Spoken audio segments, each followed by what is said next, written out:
The Cairo Genizah. According to rabbinic law, any text containing the name of God cannot be discarded. It should be buried or placed in a Genizah, special storeroom.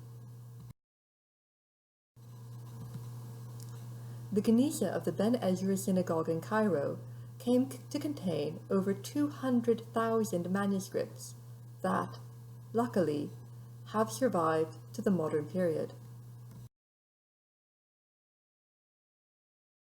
This fragment's importance was recognized by the Cambridge-based scholars Agnes Lewis, Margaret Gibson, and Solomon Schechter in the 1890s.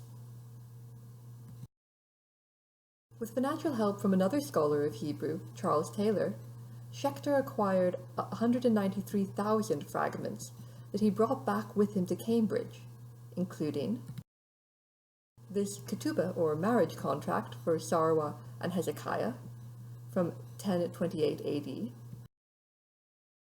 a receipt in Arabic for firewood, cheese, green beans, and a fat chicken that was written on the back of an excerpt from the Babylonian Talmud,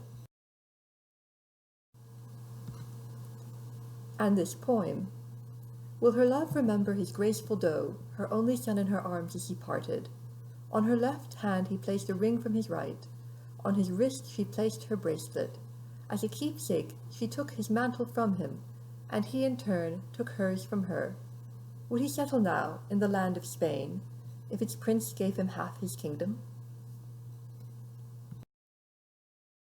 This poem was written by a woman known today only as Dunash's wife. It is one of the few medieval Hebrew poems known to have a female author. That translation was by Peter Cole.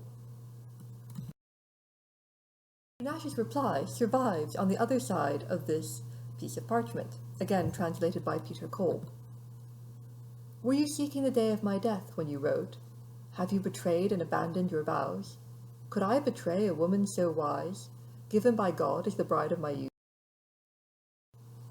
Had my heart ever thought to leave you, I would have torn it into pieces. For those who betray their beloved companion, God brings down with the trials of foes. Lions soon will devour his flesh, and vultures will consume his blood, who resemble the stars of dawn."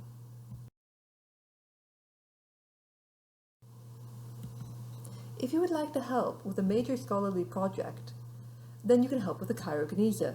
There are so many fragments from the Cairo Genizah that many are still being processed. You can go to www.scribesofthecairogenizah.org, and no knowledge of Hebrew or Arabic is required.